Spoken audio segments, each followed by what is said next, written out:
Bueno, muy buenas tardes. ¿Cómo están? ¿Bien? ¿Bendecidos? Bueno, mejor. Bueno, tratando medianamente de comenzar con el horario o en el horario pautado de las 18 horas. Dimos un margen ya de 5 minutos. Vamos a comenzar con el encuentro de hoy, que va a ser, bueno, el segundo encuentro. Perdón, sí, bueno, el segundo que es sobre Sagradas Escrituras, el tercero en total. Y la idea hoy ya es cerrar, em, es como una especie de introducción, digamos, ¿no? Al tema de María en la Sagrada Escritura. No es que se pueda abarcar así tanto, pero así como hicimos la semana pasada de ir viendo en el Antiguo Testamento algunas referencias y en dos de los evangelios algunos textos más. La idea de hoy es avanzar y poder tratar el Evangelio de Lucas, la primera parte, el primer bloque, y el segundo bloque, el Evangelio de Juan.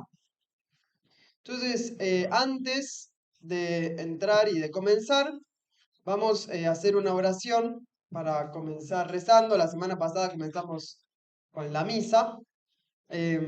Hoy, bueno, comenzamos con una sencilla oración. En el nombre del Padre, del Hijo y del Espíritu Santo. Amén. Vamos a pedirle al Señor que nos envíe su Espíritu para poder reflexionar, para poder compartir, para poder escuchar su palabra, también para que este tiempo en el que estamos estudiando un poco, en que estamos haciéndonos también preguntas, estamos conociendo, que todo esto nos sirva siempre para estar más cerca de María y a través de María siempre más cerca de Jesús. Vamos a rezar juntos una Ave María. Dios te salve María, llena eres de gracia, el Señor es contigo, bendita tú eres entre todas las mujeres y bendito es el fruto de tu vientre Jesús. Santa María, Madre de Dios, ruega por nosotros pecadores, ahora y en la hora de nuestra muerte. María, Reina de todo lo creado, ruega por nosotros. En el nombre del Padre, del Hijo y del Espíritu Santo. Amén. Bueno, la providencia nos sigue acompañando porque, porque hoy es el día de María Reina. Así que bueno, el primer encuentro creo que habíamos empezado con Santo Domingo, la semana pasada con la Asunción de la Virgen y hoy con María Reina. Así que bueno, estuvo bien puesta la fecha del curso. ¿Hay alguien de María Reina acá, en la parroquia? Tiene, claro, tiene que estar parroquia. Muy bien. Bueno, yo le mandé a Hernán, no sé si se llegó a mandar, porque sumado a los textos de la semana pasada, le sumé los textos que utilizaríamos hoy. Pero sí, sí, que por ahí podían pensar que era la misma, pero no era la misma, porque tenía lo del año, lo de la clase pasada sumado a lo que vamos a usar hoy. Y después del curso hay que hacer una pequeña corrección en algún texto, así que no lo mandes apenas terminó el curso, el otro que te mandé.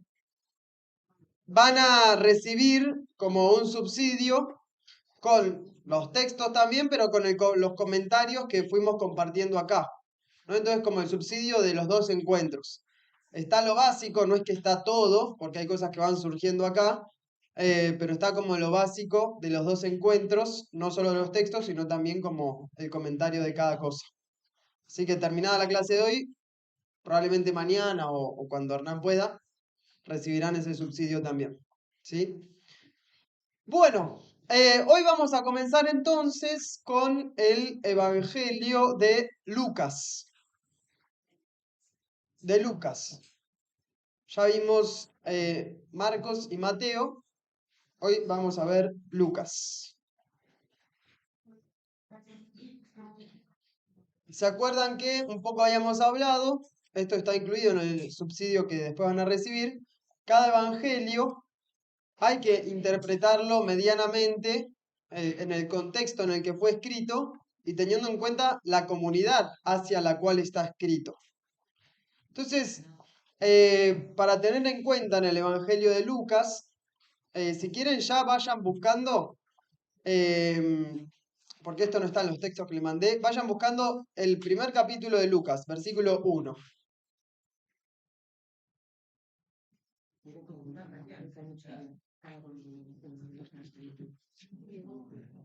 Bueno, el Evangelio de Lucas está escrito más tarde que el Evangelio de Marcos. Está escrito circundando, digamos, el año 85, 80, 90 después de Cristo, obviamente.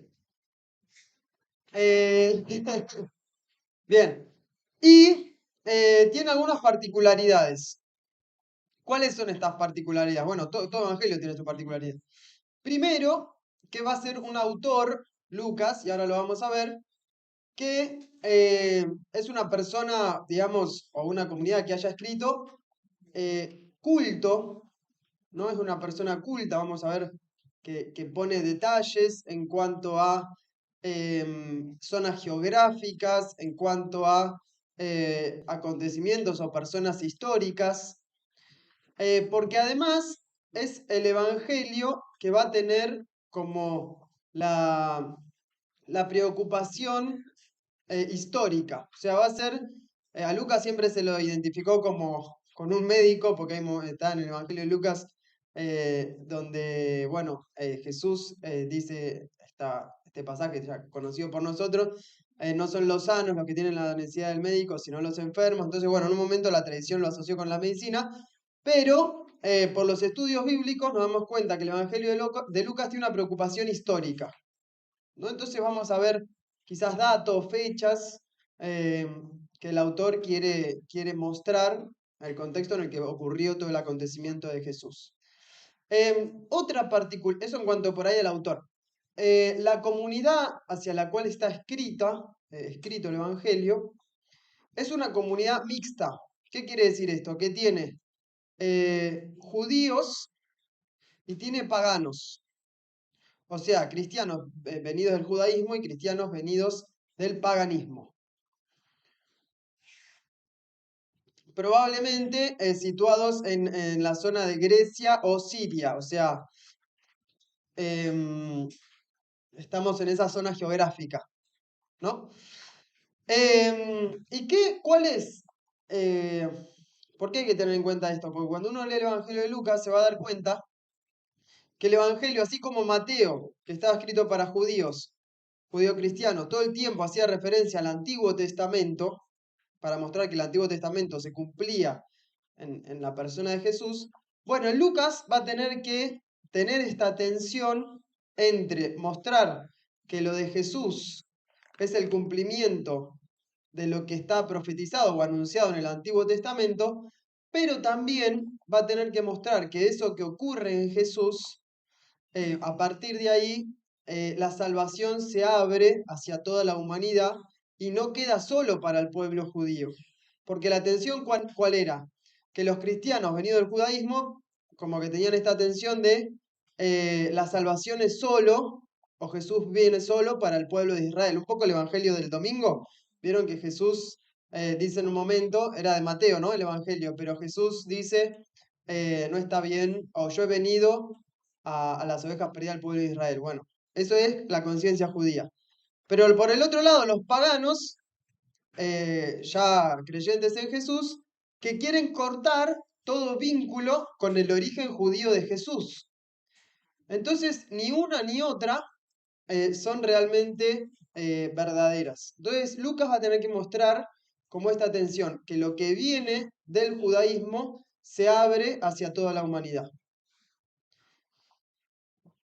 Entonces, por ejemplo, ahora vamos a ir al texto, pero antes. ¿Vieron las famosas genealogías? que algunos habrán escuchado, pues están en el Evangelio, a veces te toca un Evangelio del domingo, y supongo que debe ser difícil de predicar, a mí nunca me tocó porque recién arranco, pero claro, ahora vamos a hacer un pedacito de la genealogía, pero las genealogías van haciendo, depende cuál, pero como un retroceso a los orígenes, ¿no?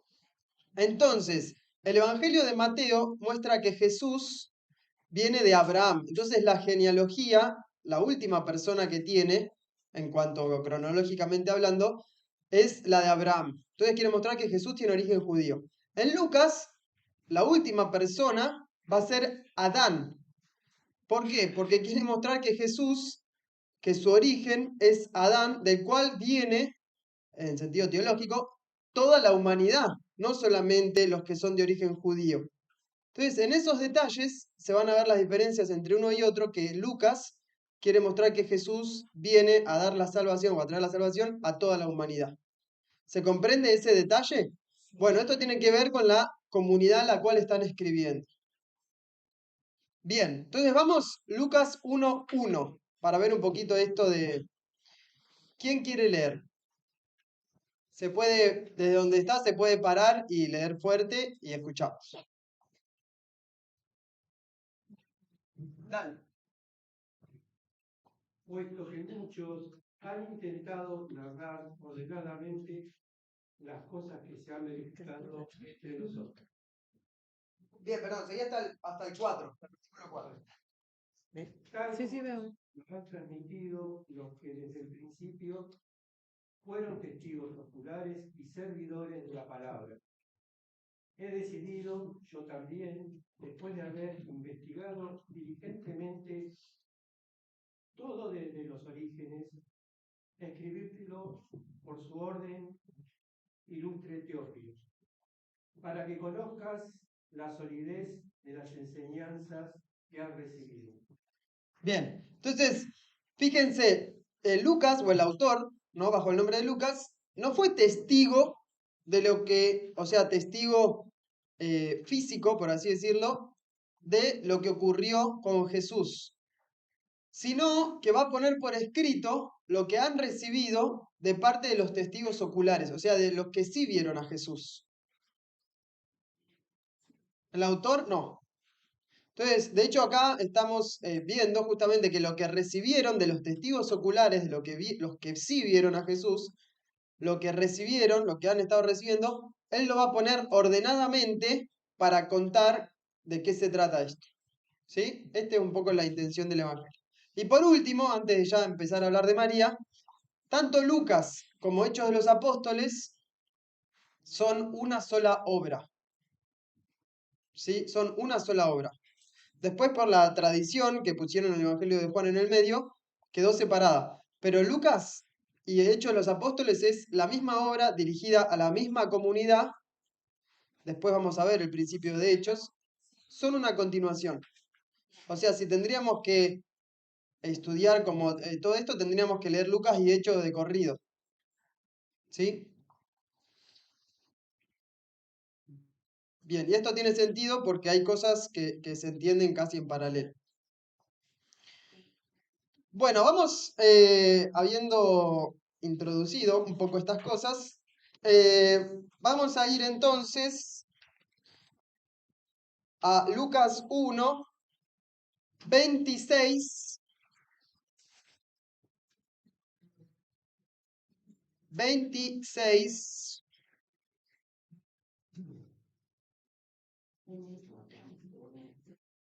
Espérenme un poquito, por favor. Porque tengo acá mal. No. Sí, no. No. Vamos a ir a Lucas 1, 5.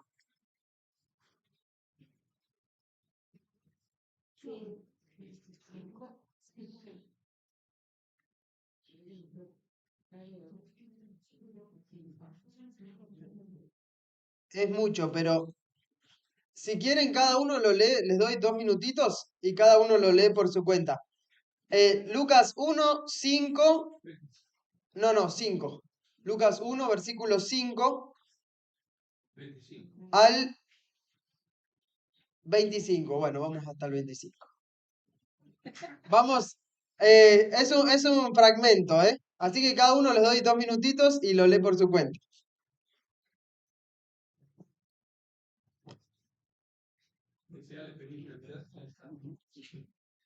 Es el anuncio del nacimiento de Juan el Bautista.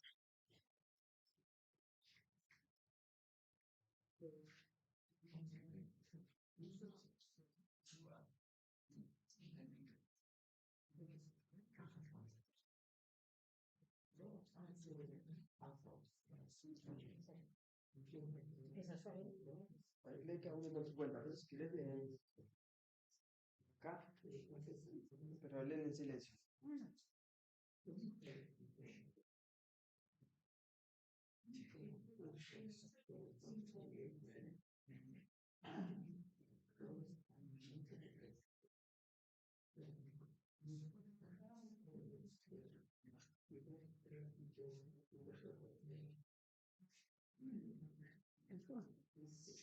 Este Zacarías es al que hacen referencia como el gran sacerdote con Ana, cuando presentan a María.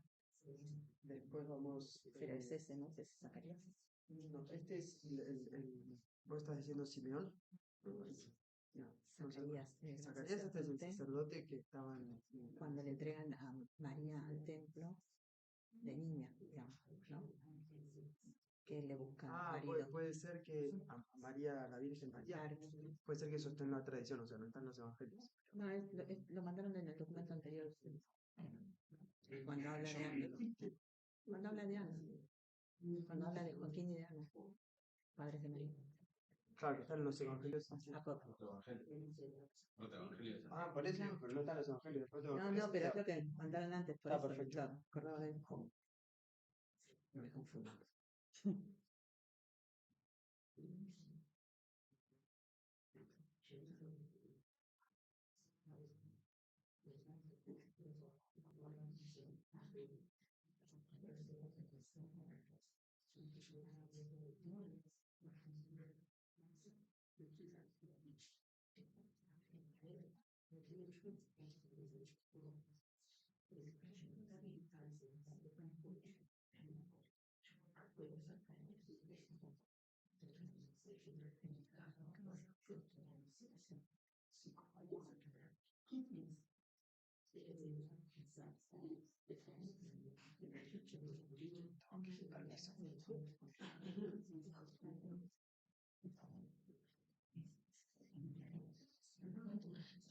Bien, ¿estamos?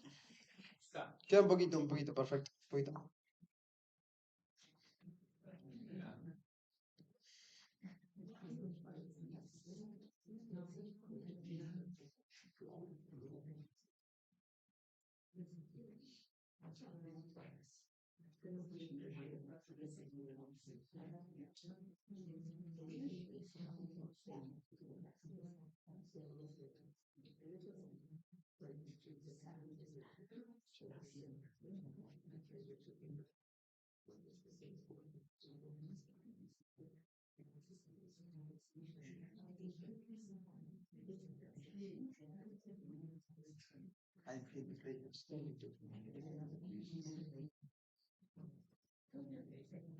Bien, alguien que vamos, ahora sí alguien va a leer un texto en voz alta y después vamos a ver si podemos captar algunas cosas entre los dos textos. ¿Alguien quiere leer la anunciación que sería del versículo 26 al 38? Del 26 al 38. ¿Alguien quiere leer en voz alta? ¿Te animás? No importa. Igual, no, igual mira, es este fragmento. Sí. ¿Querés el micrófono?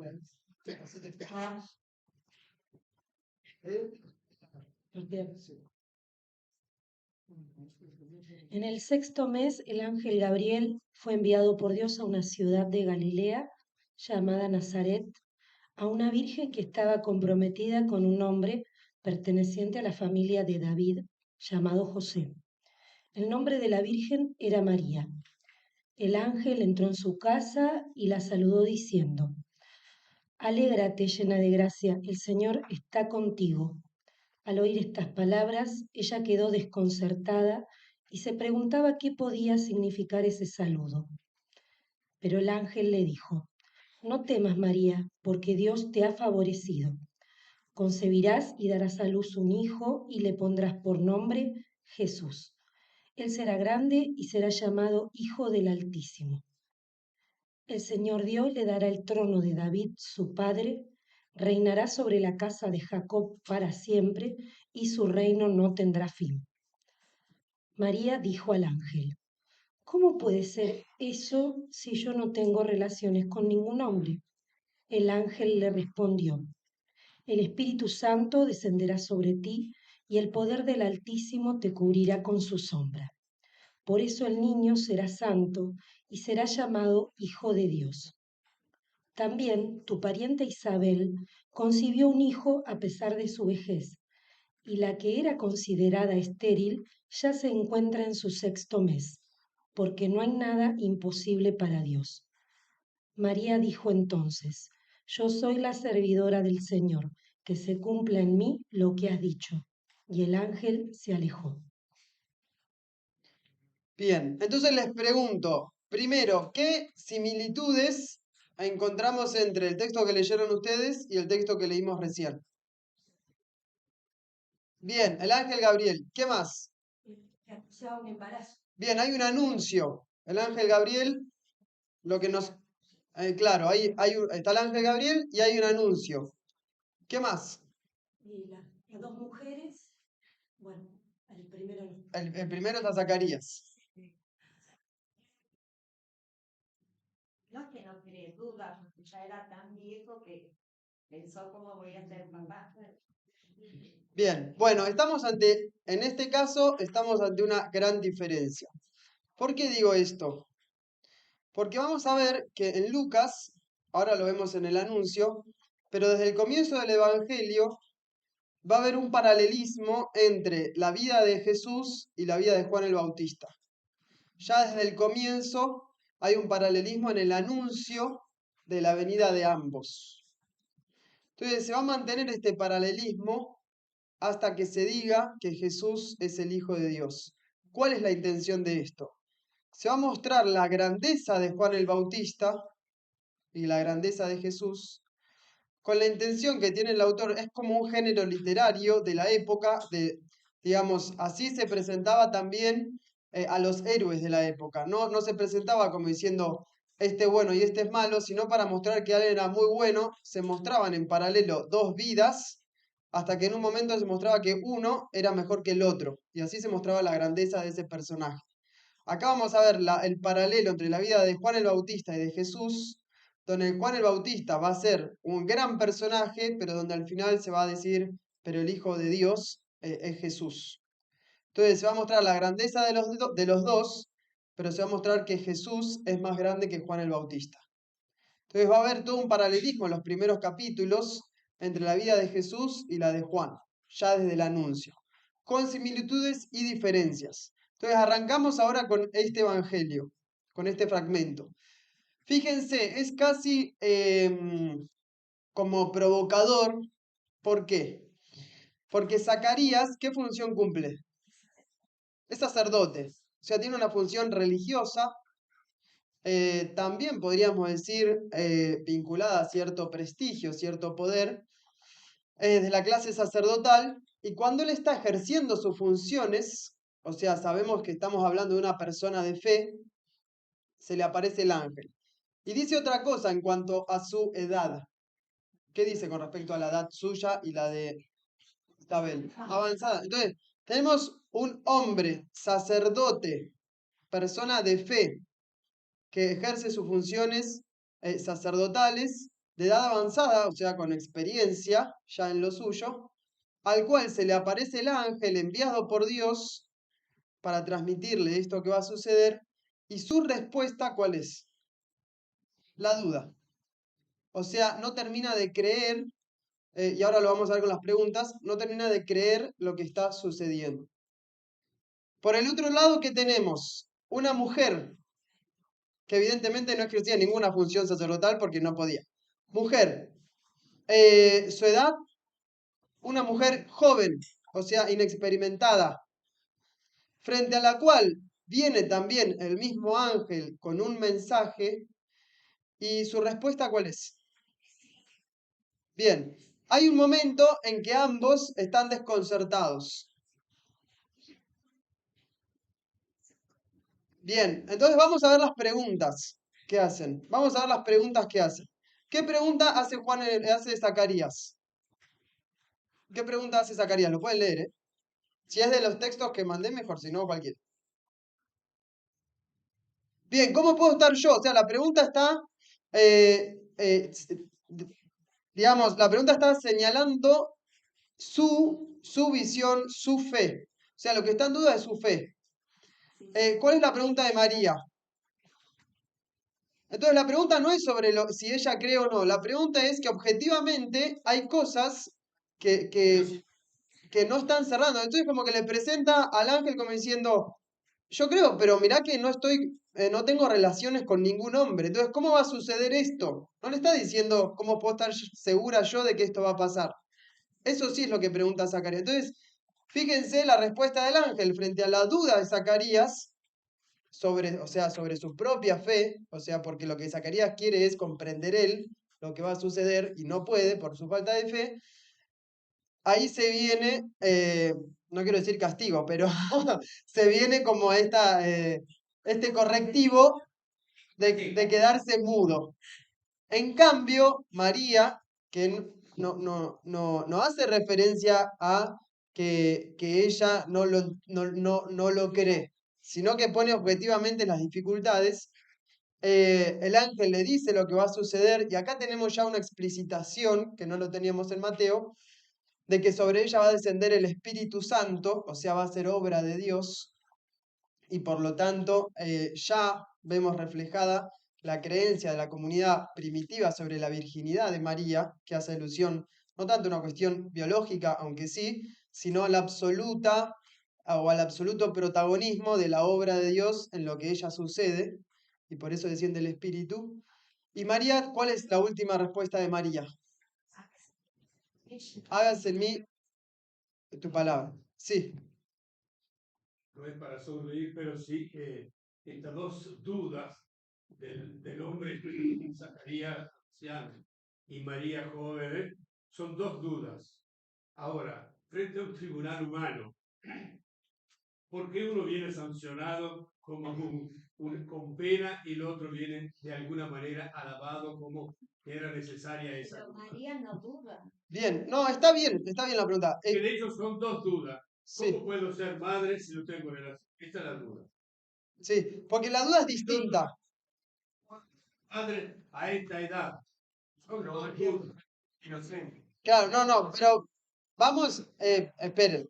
No estaba Bien, está bien la inquietud, porque decimos, los dos tienen miedo, los dos presentan inquietudes, porque uno es castigado y la otra es alabada por toda la tradición de la iglesia y por los mismos evangelistas.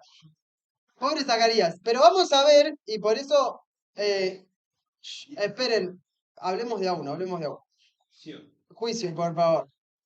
Vamos a ver, y por eso les hacía hincapié en ver las preguntas que hacen, y si tienen el texto que les mandé mejor, porque después hay que ver cómo se traducen. Pero fíjense, Zacarías dice, ¿cómo puedo estar seguro de esto? Más allá que es verdad que él es anciano. Pero ¿cómo puedo estar yo seguro de esto? Grande y ya tengo un montón de experiencia. ¿Está bien? Bueno, esperen, antes de que empecemos a debatir. Veamos la pregunta, no hay que hacer interpretaciones de la pregunta. La pregunta es, ¿cómo puedo estar yo seguro? O sea, el centro es él, su fe. ¿Cómo puedo estar yo seguro? María no pone en cuestión cómo puede estar segura ella de lo que va a suceder.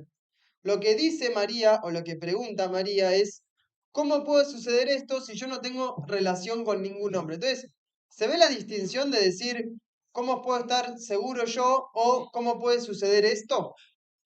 O sea, en la intención de la pregunta uno está dirigida o centrada en uno mismo, Y en cambio, en la de María está centrado una cuestión objetiva de lo que va a suceder. Zacarías pide una garantía. Bueno, claro, Zacarías, como está en duda su propia concepción de lo que va a pasar, de ahí viene como la reprenda, por así decirlo. Bien. Bien, puede haber en matices también, a veces depende las traducciones de las preguntas que tengamos, pero va un poco por ese lado, ¿sí? A Zacarías lo reprende, ¿no? Sí. Y a María, de alguna manera, la premia contándole que la prima está embarazada, porque eso se lo dice después también. Sí, Está lo que se leyó. claro. No sé, yo no sé si atribuir, obviamente que uno después, yo acá damos algunas líneas generales, después uno en su propia oración y demás puede seguir como, bueno, rumiando este texto y rezar con eso, ¿no?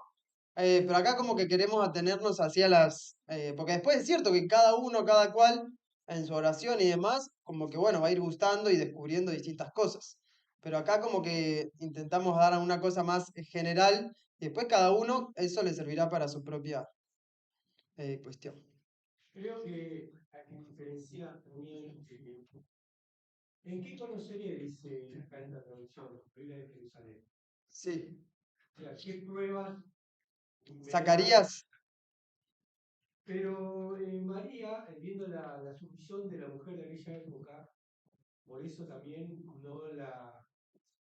el ángel no le dice, bueno, por haber dudado, o sea, no es que dudó María, sino yo no he conocido varón, la está justificando o dando, digamos, una prueba de que ella es virgen, porque no tiene relación. Bien. Vamos ahí. Acá lo que después en el subsidio van a tener el texto, no hace falta que se lo entienda, pero se puede después transliterar. El texto original griego y van a ver los matices que hay en las distintas preguntas, porque después las traducciones varían de acuerdo al traductor. Pero en el texto original griego vamos a ver la distinción de las preguntas, ¿sí?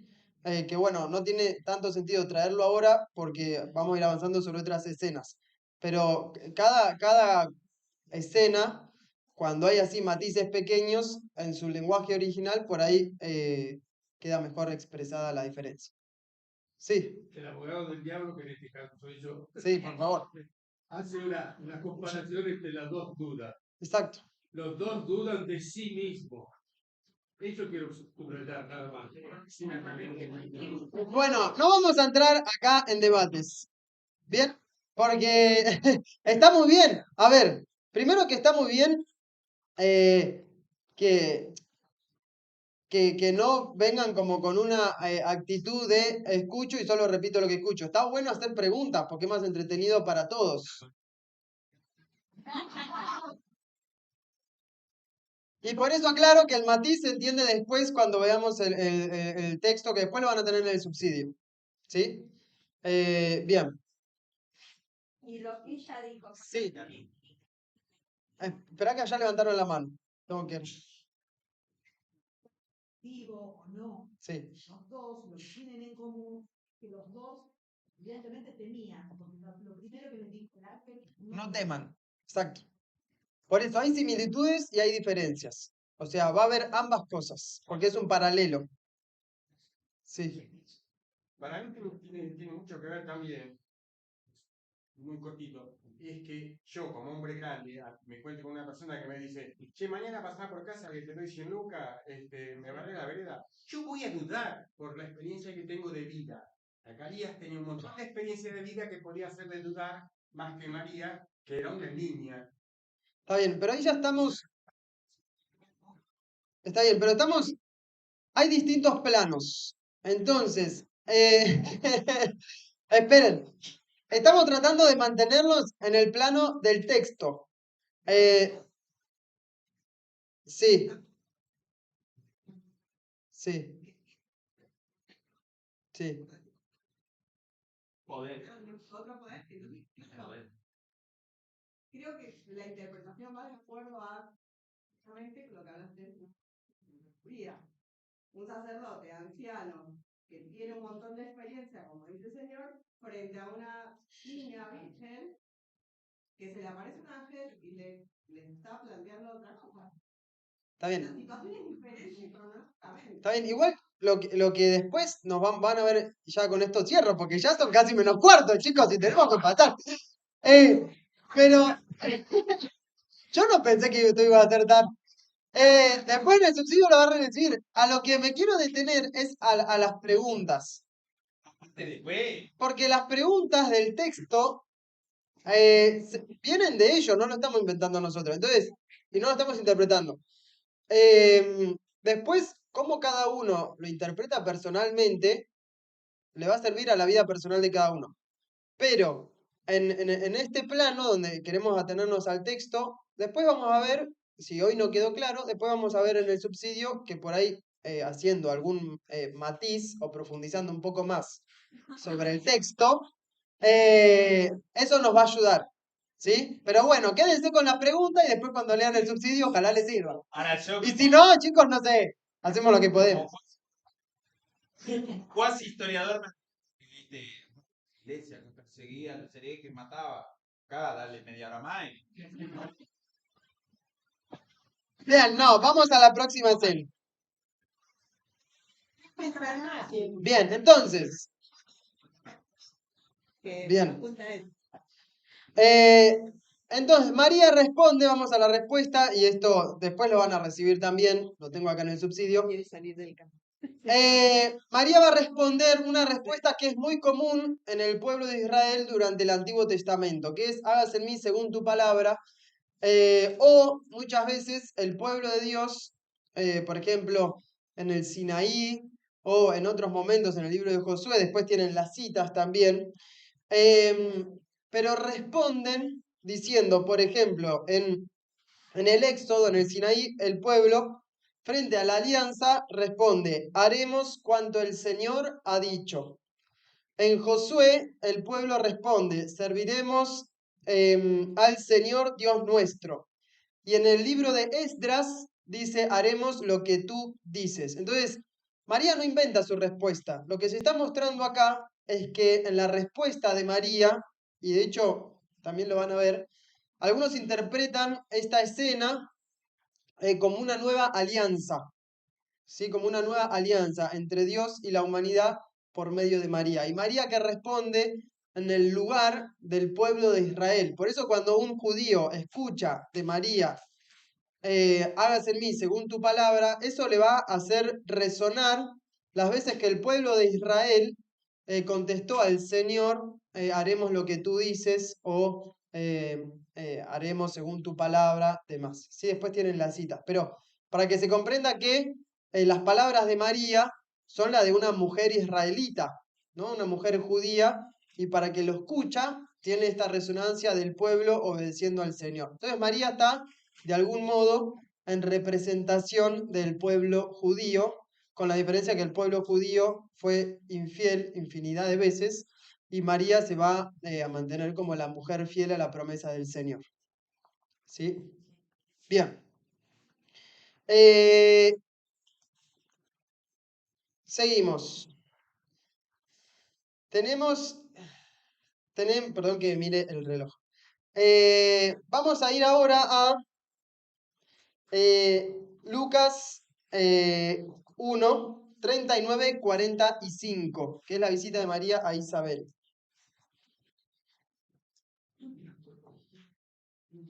Bien, ¿alguien quiere leer?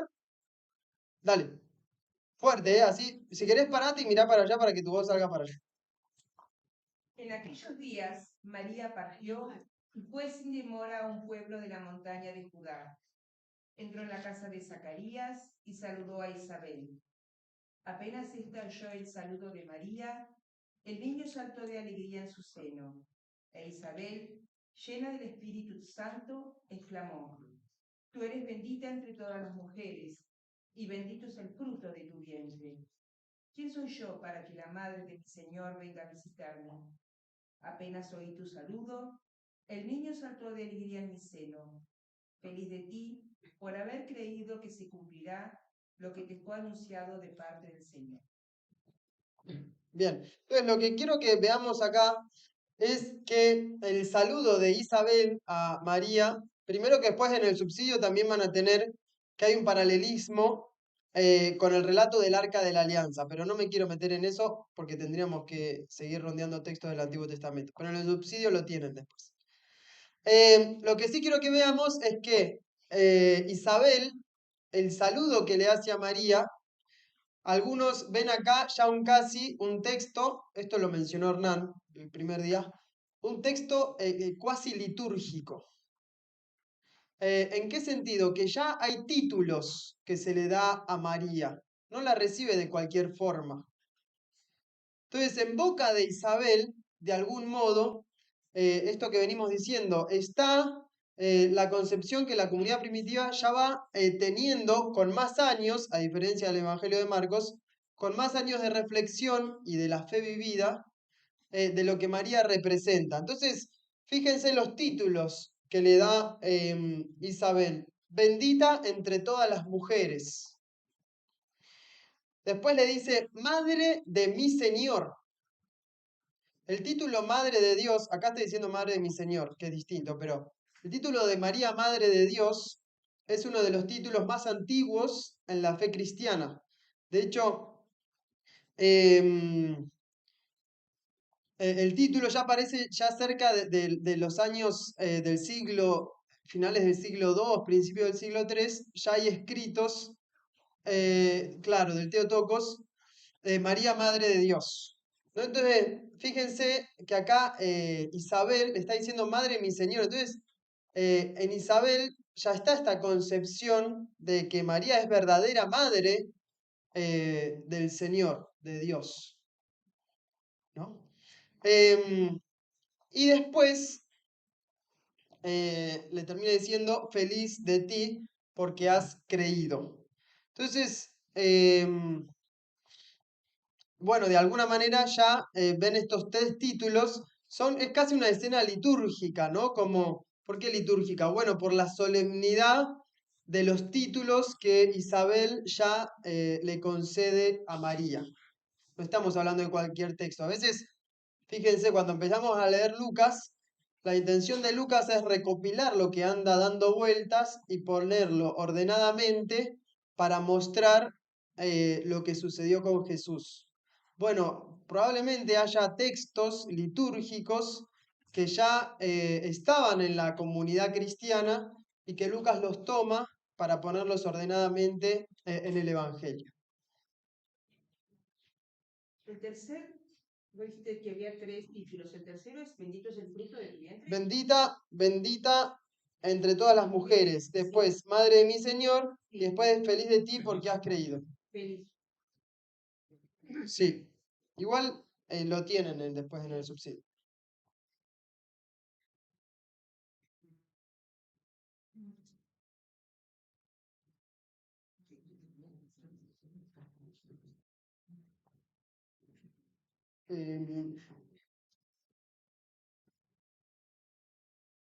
Bien, avanzamos un poquito más y hacemos el recreo cerca de las 7 y después hacemos la otra parte.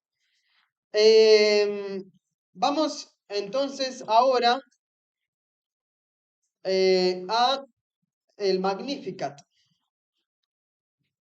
el famoso y tan conocido Magnificat.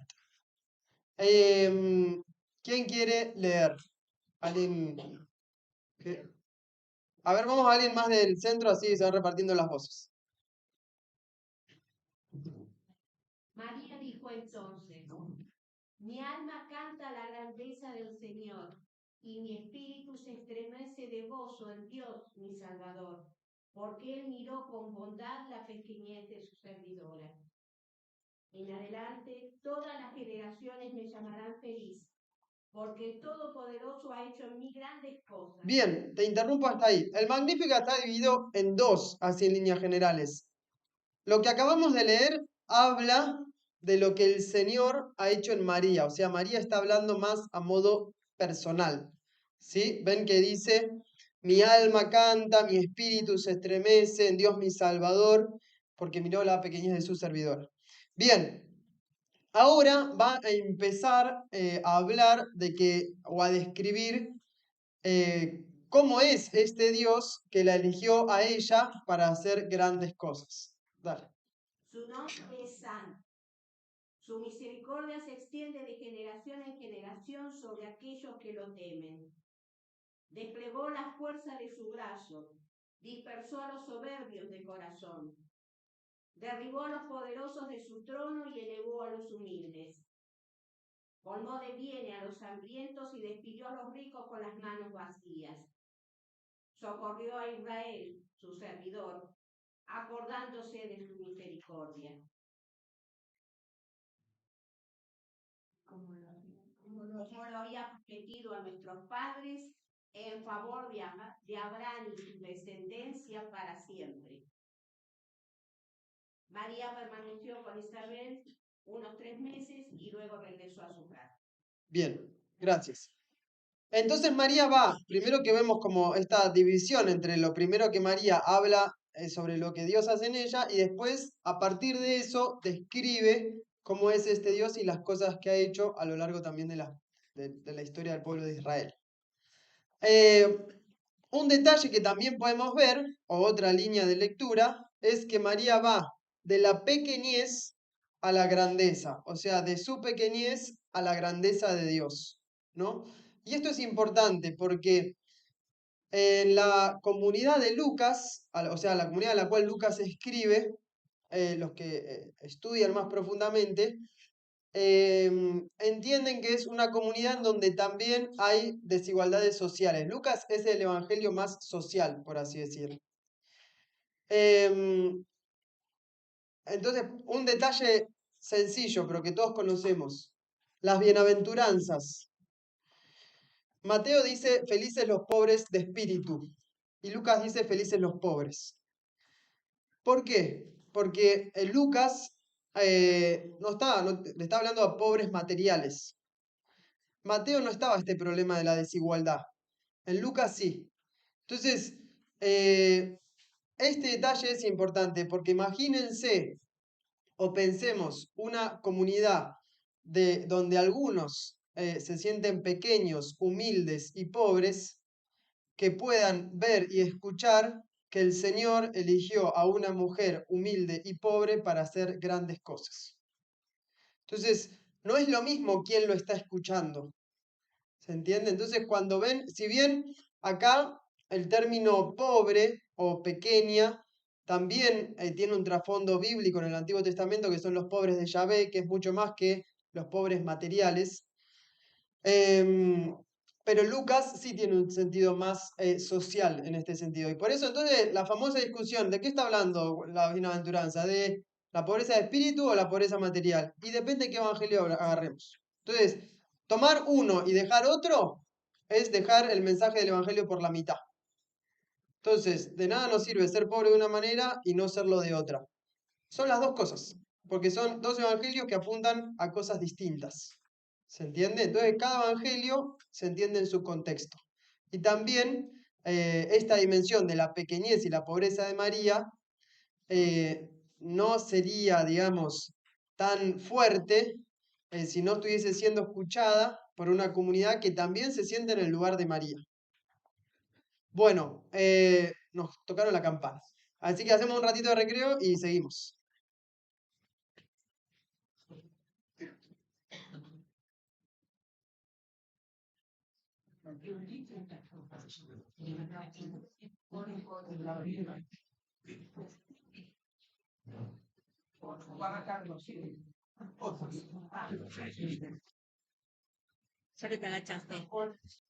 Bueno, vamos a continuar.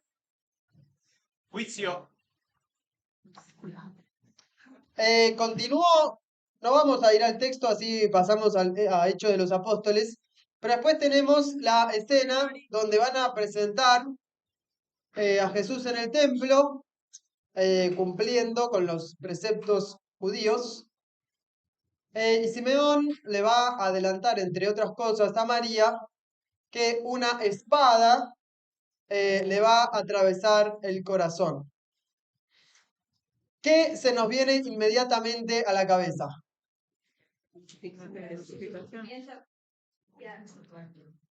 La cruz de Jesús.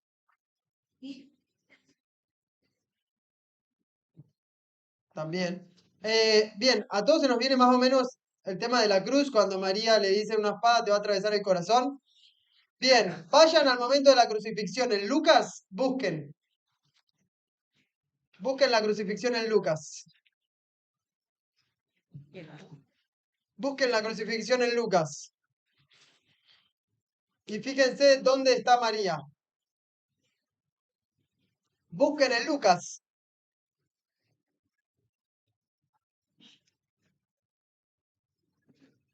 Busquen.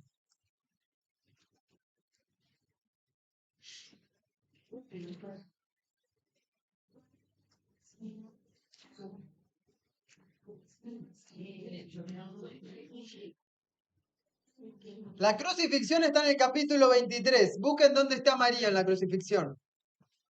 Y acá está. ¿Y dónde está María? ¿Dónde? ¿En qué versículo? Bueno, en Lucas todavía María no está en la cruz, al pie de la cruz. Eso lo vamos a ver en Juan, que es más tardío. Entonces, la reflexión, como venimos diciendo desde el primer encuentro, la reflexión sobre la presencia de María en la vida de Jesús va a ir tomando conciencia de a poco. ¿No? En Marcos teníamos una pequeña alusión. En Mateo ya teníamos a María dentro de la historia de salvación. En Lucas, no solo eso, sino que además se cuenta narrativamente todo el proceso, las preguntas de María también frente a la anunciación. El anuncio del ángel está en Lucas, no está en Mateo, por ejemplo. Todo el acontecimiento de María frente al mensaje del ángel está en Lucas, que no estaba en Mateo y que mucho menos en Marcos. Pero todavía María no está al pie de la cruz. Entonces, no es para entrar en debate de nuevo, pero por ejemplo, nosotros teníamos un profesor que en esto nos hizo este mismo ejercicio que yo acabo de hacer, porque realmente siempre robamos de otros lados, o aprendemos de otros lados. Pero bueno, ¿cuál es la conclusión que muchos sacan sobre la espada? Bueno, que Lucas utiliza esta imagen para darle todavía más fuerza a que la espada que atraviesa el corazón de María es el momento, que es la última referencia de María que hay en el Evangelio de Lucas, donde Jesús dice, mi madre y mis hermanos son todos aquellos que cumplen la voluntad de mi Padre.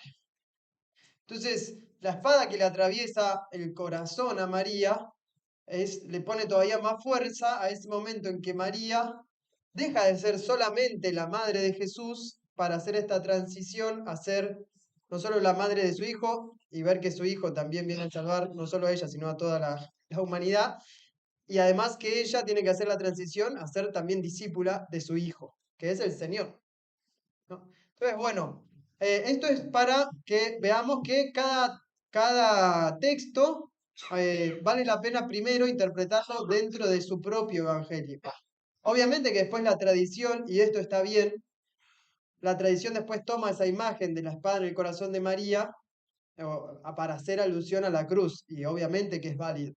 Pero también para que vayamos como haciendo este ejercicio de ver cada texto en su evangelio, ¿no? No sé si tiene algo que ver, a mí me queda una duda. Sí. Cuando Jesús está rodeado con su gente y le dice, afuera está tu madre y tus hermanos.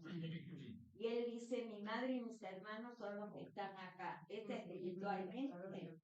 Él dice, mi madre y mis hermanos son todos aquellos que escuchan cumplen la voluntad de mi Padre. Bueno, como es la única alusión que hay a María después de esa escena en el Evangelio de Lucas, entonces, viéndolo en el Evangelio de Lucas, es la única escena a la que le podemos atribuir lo anterior. Si nos manejamos a nivel del texto, después la tradición sí, obviamente va a tomar esa imagen para hablar del dolor de María en la cruz. Pero es para que tengamos este ejercicio de ver así como decíamos, felices los pobres de espíritu se da en el Evangelio de Mateo y felices los pobres en el Evangelio de Lucas, bueno, es ver cada texto en su propio Evangelio y no sacarlos inmediatamente para interpretar otra cosa. ¿Qué? Claro, sé, la verdad que decía, el texto es lo que tengo. Claro, nos atenemos a lo que tenemos delante, que es el texto. Por eso hay que distinguir, ya avanzamos, pero hay que distinguir, y hacía antes alusión a esto, a los distintos planos, ¿no? De lectura. O sea, nosotros estamos queriendo hacer un plano de lectura a nivel del texto y no separarnos tanto del texto. Por eso después digo, después cada uno personalmente, yo en el retiro de mi ordenación recé un montón con todo esto, pero era mi oración personal. Que después eso lo ayuda a uno porque el Espíritu, bueno, nos sigue ayudando a comprender las Escrituras, ¿no? Pero bueno, hay como distintos planos. Bien, vamos entonces a Hechos de los Apóstoles 1.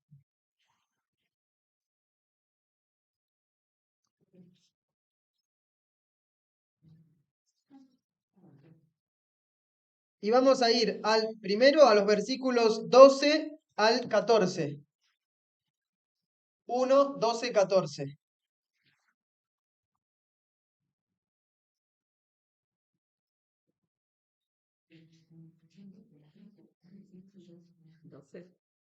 Sí, versículo 1, 12 al 14.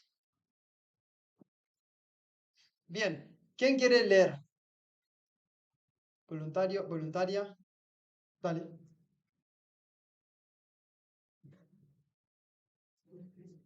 Los apóstoles regresaron entonces del monte de los olivos a Jerusalén. La distancia entre ambos sitios es la que está permitida recorrer un día sábado. Cuando llegaron a la ciudad, subieron a la sala donde solían reunirse. Eran Pedro, Juan, Santiago, Andrés, Felipe y Tomás, Bartolomé, Mateo, Santiago, hijo de Alfeo, Simón el Celote y Judas, hijo de Santiago.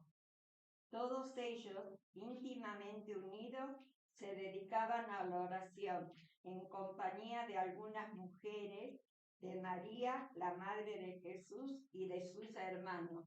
Es sus hermanos, hay que pelearse con todos los que no creen. Bueno, pero ahora no estamos hablando de los hermanos, no vamos a meter ahora. Bien. Después le vamos a pasar un librito en PDF que en un momento habla sobre los hermanos de Jesús, así que ahí se sacan las dudas. Bien. Bien. Bueno, entonces, ¿a qué vamos con esto? Acuérdense, Hechos es la continuación de Lucas, es la misma obra. Entonces, Jesús, todavía en el principio de Hechos de los Apóstoles, Jesús está, porque está toda la narración de la ascensión al cielo, y Jesús les promete a los apóstoles que serán bautizados con el Espíritu Santo. O sea, están en la previa de ¿qué? De lo que nosotros denominamos como Pentecostés, sí, como Pentecostés. Entonces, ¿quiénes están? Los apóstoles, algunas mujeres, entre las cuales se menciona solamente, distintivamente, a María, la madre de Jesús, y sus hermanos.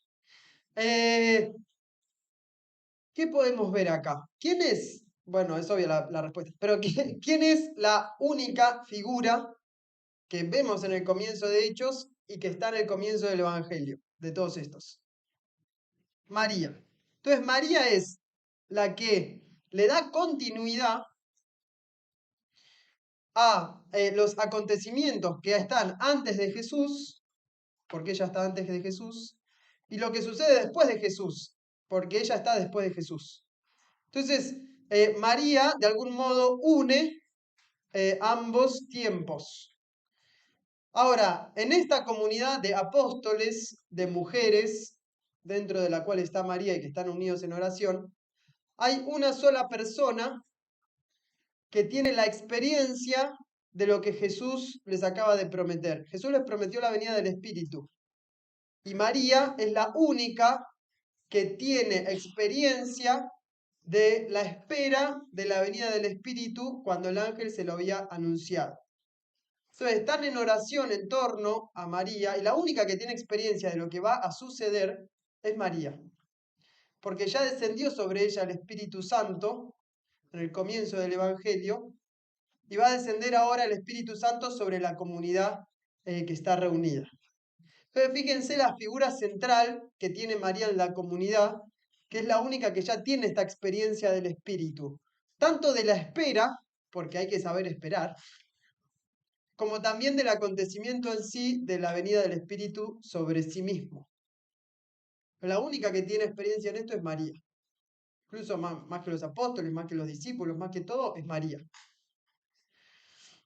Un detalle, y con esto cerramos el Hechos de los Apóstoles. Seguimos el versículo 15. Versículo 15. ¿Alguien lo quiere leer? Solo el versículo 15. Sí. Otra persona, si vamos cambiando. Sí, a ver qué. Lee. Sí, sí. Porque estos no están ebrios, como vosotros suponéis. No, pará, pero Hechos de los Apóstoles, capítulo 1. En aquellos días, Pedro se levantó en medio de los hermanos, y los unidos eran como 120 en número. Bien, hasta ahí. ¿Cuántos eran? 120. Bueno, el descenso del Espíritu, si nosotros seguimos leyendo, se va a dar sobre estos 120. Esto es para que sepamos que el descenso del Espíritu se da sobre la comunidad, no solamente sobre algunos. O sea, no sobre los 12 apóstoles solamente. ¿Sí? Es sobre la comunidad, por más que después los 12 apóstoles representen toda la iglesia, pero sepamos que el descenso del Espíritu es sobre los 120 en principio, no sobre 12. Es un detalle solamente, porque después está bien que vamos a ver imágenes y demás de los 12 apóstoles sobre los cuales desciende el Espíritu, y está bien porque representa a la iglesia, pero no es una exclusividad de los apóstoles el don del Espíritu. ¿Sí? Bien.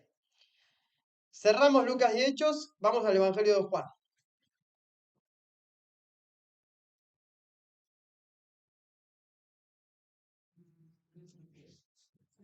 Y en el Evangelio de Juan, es el más tardío,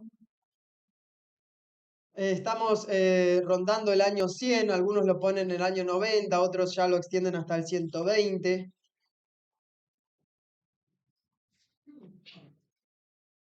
Y estamos hablando de una comunidad que probablemente esté en Éfeso, donde la tradición atribuye el lugar donde vivió María después, ¿no? Si uno va a Éfeso, yo no fui, pero me han contado. Si uno va, ¿alguien fue a Éfeso acá? Bueno, estamos todos en la misma. Bueno, uno puede ver por el celular también, está como la casa que la tradición atribuye a los... Muchos videos. Hay muchos videos, bueno, buenísimo. ¿Y eso por qué? ¿De dónde viene esa tradición? Bueno, justamente porque en el Evangelio de Juan, Jesús le dice a Juan, he aquí tu madre, o mira, ahí está tu madre, y María Juan se la apropió como suya. Entonces estamos hablando de la comunidad de Éfeso, entonces por eso, si María se quedó a vivir con Juan, estamos hablando de María en Éfeso. De ahí viene un poco la conexión que hace la tradición, ¿no? Bueno, vamos a ir a... cuento un poquito del comienzo del Evangelio, pero vamos a ir a las bodas de Caná. Juan, ¿no? Nosotros venimos que Marcos no hace una narración de la infancia de Jesús, Mateo y Lucas sí la hacen, Lucas incluso más detalladamente que Mateo, entonces vamos avanzando en eso. Ahora, Juan lo que va a hacer, incluso miren, Mateo pone, digamos, la genealogía de Jesús hasta Abraham, Lucas la pone hasta Adán, y Juan va a ir todavía más, porque va a decir, desde el principio existía la palabra, o sea, antes que Adán. Entonces, ven cómo cada evangelio que va avanzando en su reflexión va tomando conciencia de la divinidad también de Jesús, que ya existía antes de todo, ¿no? De hecho, cuando se dice al principio existía la palabra, también hay como una alusión al Génesis, donde todo es hecho mediante la palabra de Dios, ¿no? Dios dijo, Dios se hizo. Esa es un poco la dinámica del Génesis. Bueno, esa palabra por la cual fue hecho todo, Juan la pone en el lugar de Jesús. Entonces, eso es un poco el sentido. Es el evangelio más teológico también, ¿no? De una reflexión ya más honda, donde Jesús desde el comienzo ya podemos atribuir como que ya conoce un poco todo, donde Él es el camino, la verdad y la vida. Y el Evangelio de Juan es un evangelio donde Jesús va caminando, por así decirlo, o sea, va peregrinando en la vida, y cada uno que se encuentra con Él o se abre a la vida o se cierra a la vida, ¿no? Entonces, ese es el Evangelio de Juan. El que se encuentra con Jesús, no hay medias tintas, o se abre o se cierra. Y es ya la vida que te conecta con la vida eterna o que te condena. O sea, ya Jesús, decirle que sí o que no a Jesús, es ya vivir la vida eterna, la vida, sí, eterna, o condenarte, ¿no? Por eso el Evangelio de Juan va a ser así, o sí o no. No hay... Ahora, en este sí o no también hay procesos, ¿no? Vamos a ver en el Evangelio de Juan, uno podría tomar figuras e ir viendo a lo largo del Evangelio qué proceso hacen. Bueno, esto es un poquito en general. Vamos a las bodas de Caná. Y vamos a comentar un poco el Evangelio en general. Primero porque es hermoso. Y además porque vamos a ver el lugar que tiene María en este Evangelio, en este texto. Capítulo 2 de Juan.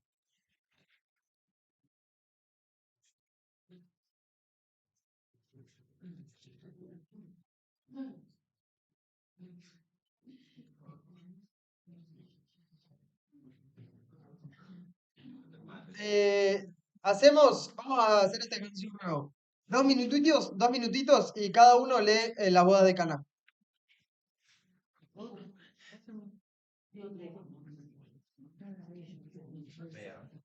Capítulo 2, versículo 1 al 12.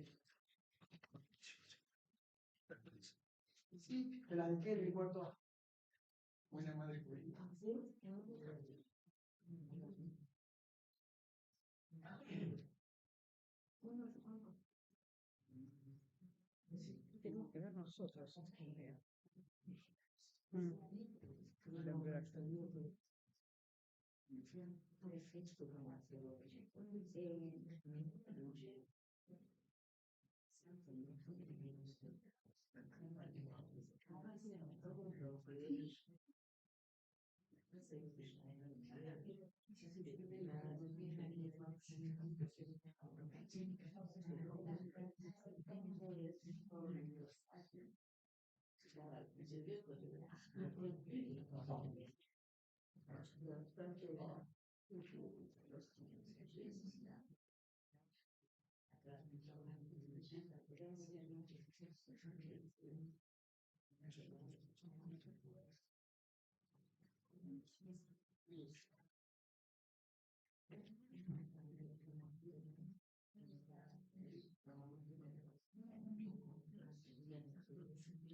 Bien, ¿estamos?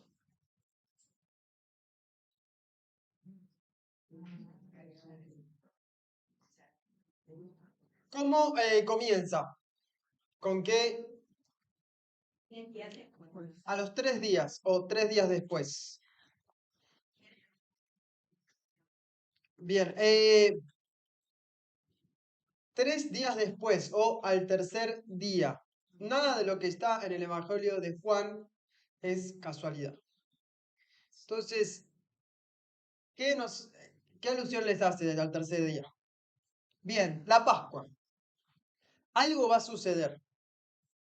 O sea, ya cuando estamos hablando del tercer día o a los 3 días, es que alguna alusión, algo importante va a suceder. ¿Quiénes están invitados?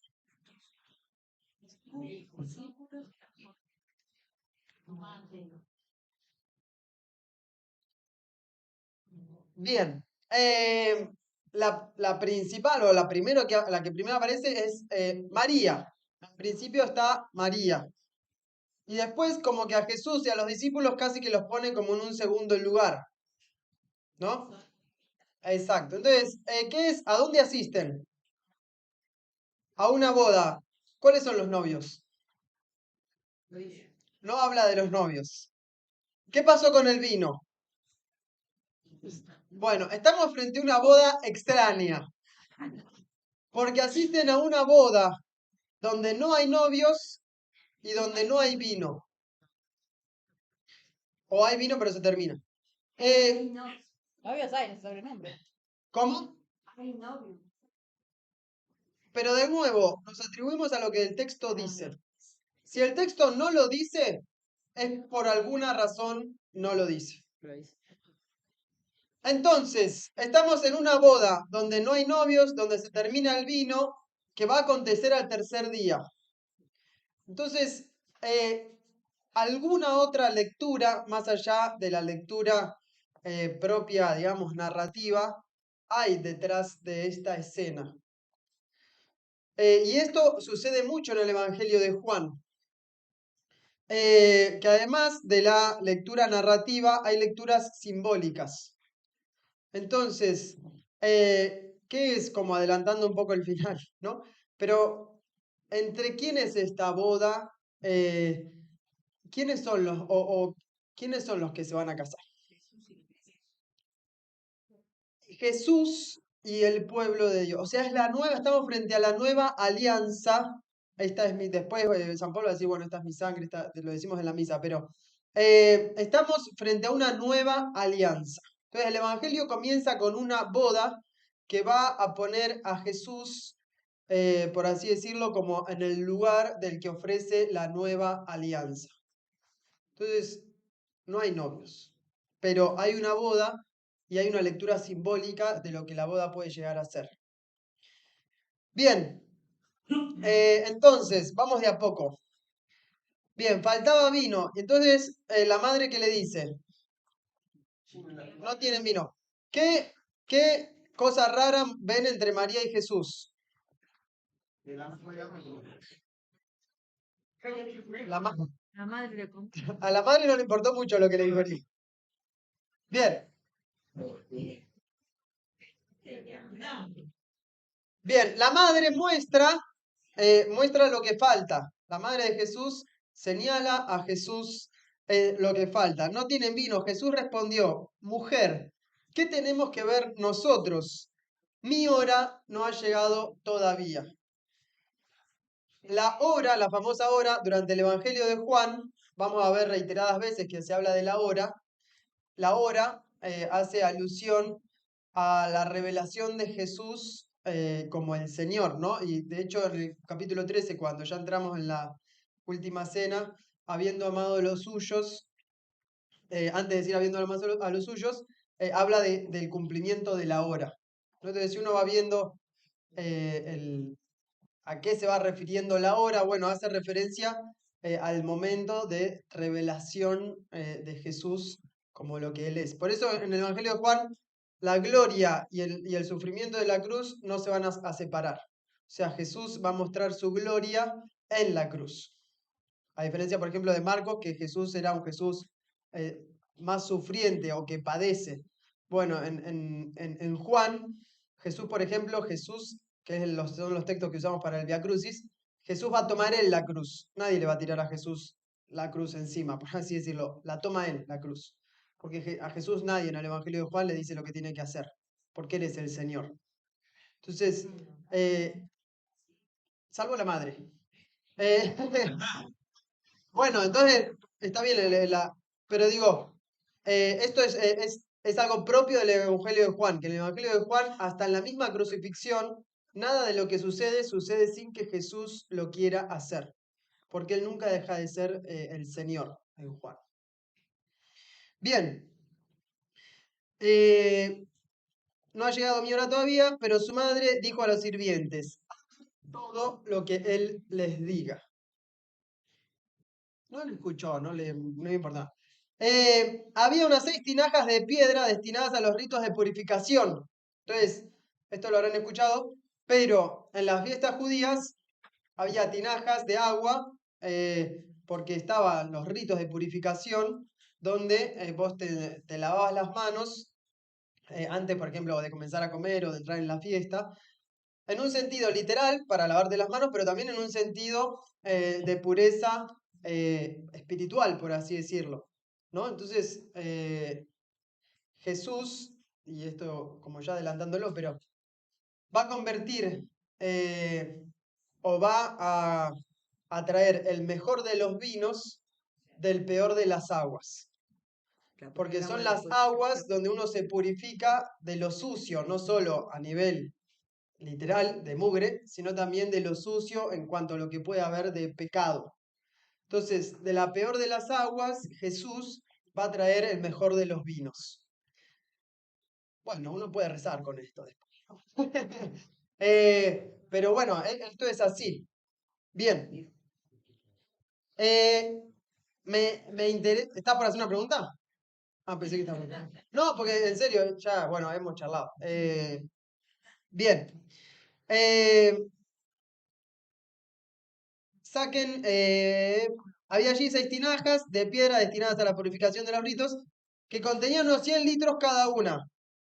Jesús dijo a los sirvientes, llenen de agua esas tinajas. Entonces, fíjense, porque esto es paradójico. Falta agua, falta vino, y Jesús le pide que llenen de agua las tinajas. O sea, las tinajas estarían media llenas, y Jesús pide que las llenen de agua, ¿no? Hasta ahora viene siendo todo bastante loco, porque falta vino, y Jesús pide que llenen las tinajas de agua. Y las llenaron hasta el borde. Saquen ahora, agregó Jesús, y lleven al encargado del banquete. O sea, los sirvientes están llevando al encargado del banquete, cuando faltaba el vino, los sirvientes están arriesgando lo que Jesús dice, porque la llenaron de agua y se la están llevando al banquete, al encargado del banquete, cuando lo que falta es vino. O sea, acá se están arriesgando a lo que Jesús les está diciendo, ¿no? Y la llevaron hasta el borde. Saquen ahora, creo Jesús, lleva al encargado. Así lo hicieron. El encargado probó el agua cambiada en vino y como ignoraba su origen, fíjense, el encargado ignora el origen. ¿Quiénes son los que saben el origen? Los sirvientes. El encargado lo ignoran, pero lo que saben, todo lo que está pasando son los sirvientes. Entonces, fíjense los distintos niveles que hay de personajes y no es casual que los sirvientes sepan cuál es el origen y lo que está sucediendo y los que están encargados prueben el agua convertida en vino sin saber ni de dónde viene. ¿Faltaba vino? Buenísimo, hay vino. Bien. Y como ignoraba su origen, aunque sabían los sirvientes que habían sacado el agua, llamó al esposo y le dijo, siempre se sirve primero el buen vino y cuando todos han bebido bien, se trae de inferior calidad. Tú, en cambio, has guardado el buen vino hasta este momento. Y fíjense al final, porque acá está la cuestión. Este fue el primero de los signos de Jesús, este fue el primero de los signos de Jesús y lo hizo en Caná de Galilea. Así manifestó su gloria. Y sus discípulos creyeron en él. ¿Qué notan acá? Tienen que notar algo raro. dice el primer milagro. Sí, Un milagro. signo. No hay milagros en el Evangelio de Juan, hay signos. Eh, ¿Quiénes son los que creen? Bien, son los discípulos. ¿Y quiénes estaban con Jesús? ¿Y quién más? Bueno, pero fíjense que después del signo, los únicos que creen al ver el signo son los discípulos, porque María ya creía, no necesita de los signos. Eso es cierto. Sí, es una exageración. Andate a ver cómo terminaron. Y está bien, Jesús también disfrutaba de la vida. Muchos días. Sí. Bueno, pero fíjense este detalle, porque es importante. María en el Evangelio de Juan no hace el proceso que hacen los otros evangelios. Desde el comienzo, en el Evangelio de Juan, María ya sabe de algún modo quién es Jesús. Y ya sabe de lo... Sí, pero en los otros evangelios no está tan claro. En este evangelio, desde el comienzo, desde el primer signo, los que creen son los discípulos que necesitan signos, pero María no. Ya desde antes, incluso le dice a Jesús lo que tiene que hacer y a los demás le dicen que crean en la palabra de Jesús. Hagan lo que les dice. Entonces, ven cómo cambia el lugar de María en el Evangelio de Juan. Son chistes, muy chistes. Bien. También Juan debe ser el que mejor la conoció, María, de todos los apóstoles. Sí, pero no me quiero adentrar en eso. O sea, estamos hablando de un evangelio bastante tardío. O sea, la comunidad que ha escrito este evangelio pudo haber estado en torno al discípulo Juan. Pero no necesariamente fue Juan quien lo escribió el evangelio, sino que probablemente porque Juan a esta altura ya habría muerto por una cuestión biológica de edad. Pero sí la comunidad probablemente haya, digamos, sido o se haya formado en torno al discípulo. Por eso dice según el Evangelio de Juan. Sí. Sí. Sí que los discípulos tienen mucha duda. La duda. Hasta este día y hasta el final que lo dejan solito. O sea, no es que... Bien. Por eso, bien. Pero bueno, al menos tuvieron un buen arranque. Exactamente. Bueno, vamos a ir desde el comienzo hasta el final. Ahora sí vamos a ir a la crucifixión en Juan.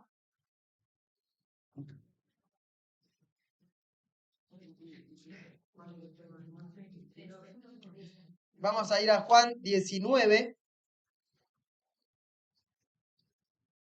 Juan 19, 25 al 30.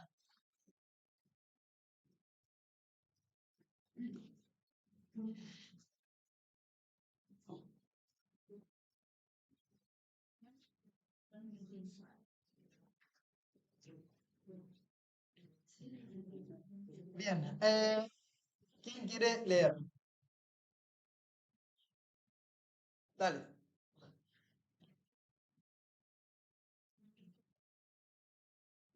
Junto a la cruz de Jesús estaban su madre y la hermana de su madre, María, mujer de Cleofás, y María Magdalena. Jesús, viendo a su madre y junto a ella al discípulo a quien amaba, dice a su madre: mujer, ahí tienes a tu hijo. Luego dice al discípulo: ahí tienes a tu madre. Y desde aquella hora el discípulo la acogió en su casa. Bien, pero quiero que sigamos hasta el 30. Después de esto, sabiendo Jesús que ya estaba todo cumplido para que se cumpliera la escritura, dice: tengo sed. dejé allí una vasija llena de vinagre. Sujetaron a una rama de hisopo una esponja empapada en vinagre y se la acercaron a la boca. Cuando tomó Jesús el vinagre, dijo: todo está cumplido. He inclinado la cabeza, entregó el espíritu. Bien, entonces, antes de ver el lugar de María, les pregunto, tradicionalmente, después hay distintos, pero tradicionalmente, ¿de dónde viene el vinagre? ¿Del vino qué? ¿Y qué significa agrio? Echado a perder, pasado, feo, horrible. El Evangelio empieza con Jesús dándole a la humanidad el mejor de los vinos tomado de la peor de las aguas, y el Evangelio termina con la humanidad dándole a Jesús el peor de los vinos. Entonces, fíjense qué fuerte ambas imágenes, la del principio y la del final, que un poco muestra lo que Jesús viene a ofrecer y por otro lado muestra lo que algunos le responden. Sí. Charlas me dijeron que el vinagre lo usaban como calmante o como remedio. Sí, puede ser. Ahí hay un, si quieren acá les recomiendo alguna bibliografía, pero está siempre cuando tengamos que entrar en detalles de contexto y demás, está bueno tener algún exégeta de referencia. El que estudió mucho el Evangelio de Juan y que es argentino, y que ¿es argentino o de origen paraguayo? Ahora no me acuerdo. Rivas, Eleuterio Rivas. Entonces, hay algunas cuestiones de contexto, no solo judío, sino también histórico, que siempre es bueno tener algún referente de exégesis. Y digo que está bueno tener algún referente porque si no uno puede empezar a investigar por cualquier lugar y uno puede encontrar cualquier cosa. Si tienen para estos detalles, está bueno tener presente a Rivas. Está bien, no, pero digo, a veces está bueno que surgen cuestiones así y está bueno decir, bueno, ¿y esto dónde lo puedo chequear? Bueno, un biblista, y aparte que fue, digamos, de nuestra academia, por así decirlo, Rivas, ahora se me viene Eleuterio, pero ¿te acordás el nombre? Heriberto me parece que es. Bueno, Rivas, R-I-B-A-S. Sacerdote, falleció ya, pero te digo para que tengan como referencia, porque pueden surgir estas cosas que surgen de otras charlas y está bueno tener a alguien de referencia. Sí. Niega que le den eso porque quería sufrir todo el dolor de la pasión. Y recién ahí en la cruz sí lo acepta.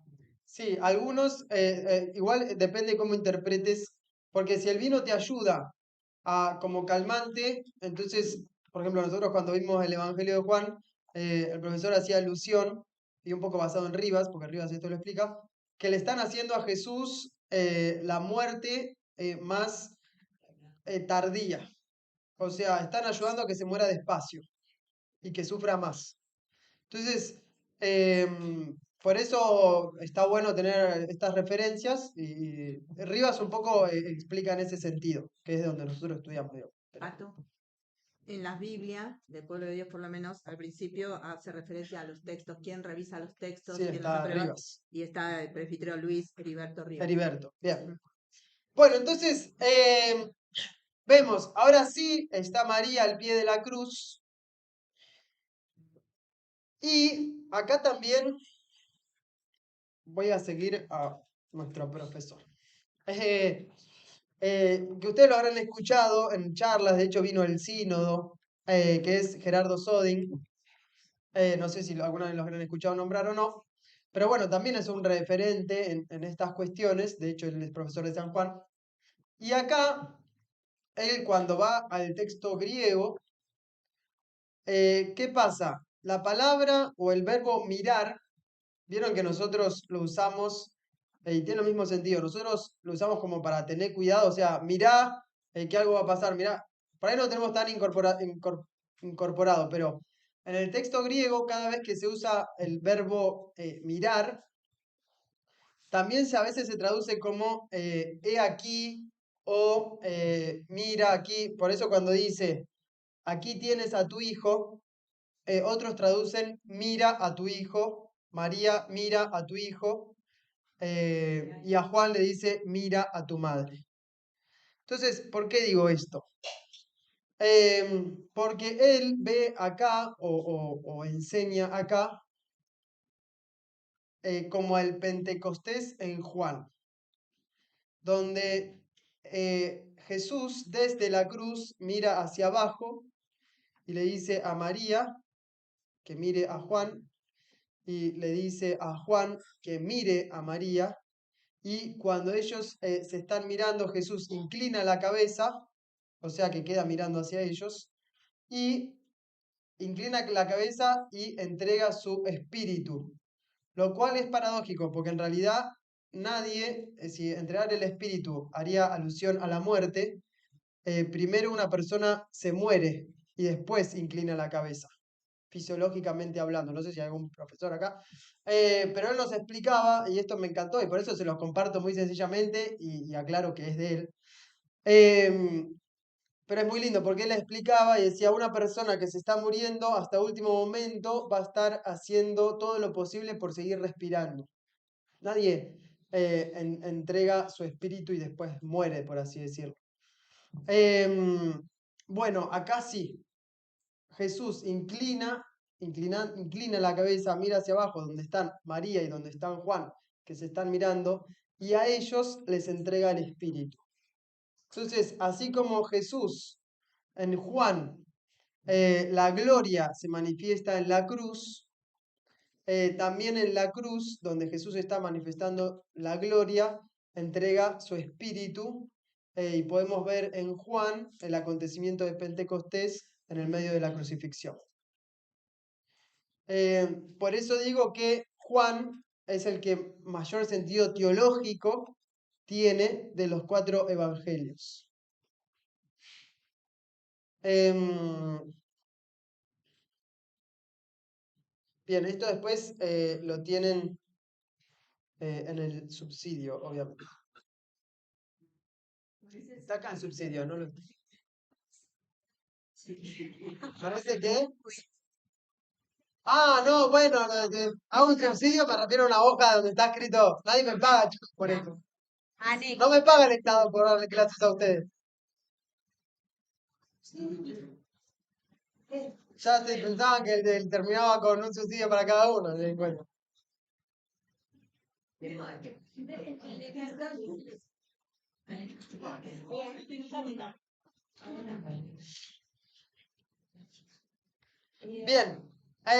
bueno, para finalizar, entonces, bueno, la tradición toma este momento para también hablar de la maternidad universal de María, porque si el discípulo está representando a la comunidad cristiana y toma a María como su propia madre, la hace propia, de acá que la tradición también habla de la universalidad de la maternidad de María, ¿no? María no es solo la madre de Jesús, sino que también es la madre nuestra.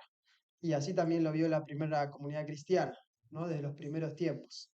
Y por ser también madre universal, es al mismo tiempo también madre de la iglesia, ¿no? Entonces, María, madre de todos, y María, madre de la iglesia también. Sí. Evangelio, Patricio, ¿hay algún momento donde Jesús se dirige a María como su madre? Es decir, madre, porque acá, por ejemplo, escuchaba el término mujer. Mujer. Está en los evangelios, no creo.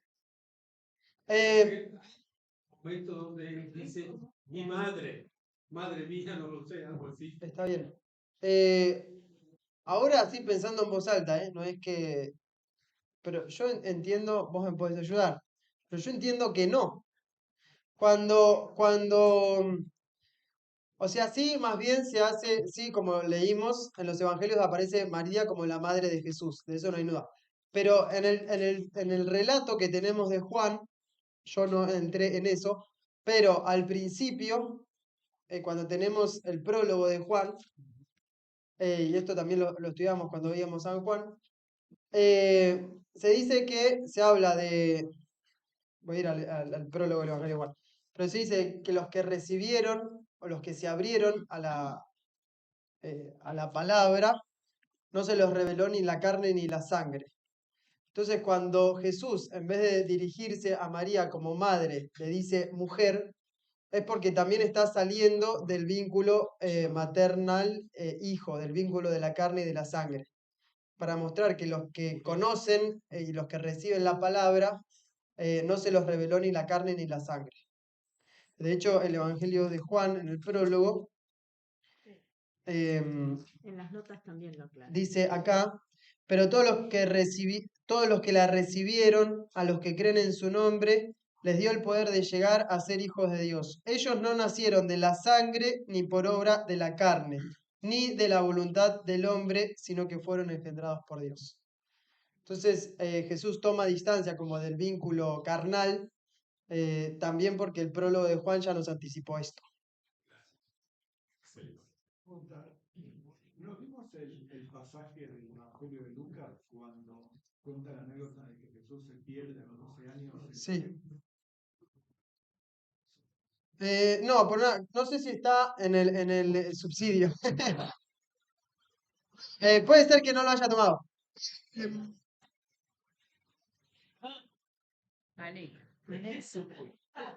Bien, después igual si no está se lo puedo agregar, porque no es casual. También, no, por favor, con temas políticos que vamos a terminar peor que la primera hora.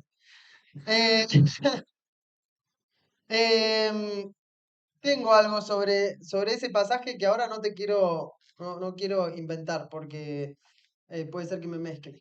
Pero algunos también, de hecho creo que Jesús está 3 días sin perdido. Entonces, eso puede estar haciendo también alusión a la muerte y resurrección de Jesús ya en los relatos de la infancia. Pero eso, si no está, porque creo que no lo puse, lo incorporo, porque está bien que lo hayas mencionado.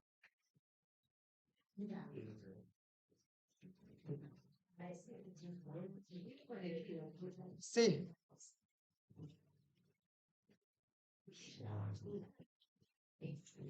Bueno, que por eso los evangelios no le quitan dramatismo a eso. No, evidentemente tuvo que hacer un proceso también humano durísimo. Porque, bueno, les dejo el cierre con el padre Hernán, porque nos tocaron la campanita 5 minutos antes. Pero les dejo acá, les dejo el cierre. Gracias. Un aplauso, por favor, para Patricio. Una de las grandes promesas. Bueno, pronto le enviamos el subsidio de luz. Van a recibir un cheque. La próxima pueden estar tranquilos de aligerar el bolso o lo que tengan o la mochila. Vamos a ver los textos del magisterio, primero de los padres de la iglesia, después del magisterio. Yo voy a mandar otro pequeño subsidio de esto.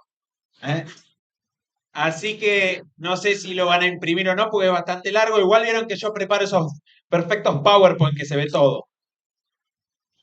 No, voy a proyectar directo el Word que se ve grande. Bueno, así que no precisan traer la palabra. Sí. Eso, Sí, sí. Eso fue Patricio. Mandó todo sumamente tarde. Así que bueno, tengan una buena noche, que Dios los bendiga. Y no, igual no iba a hacer tampoco una oración ni nada.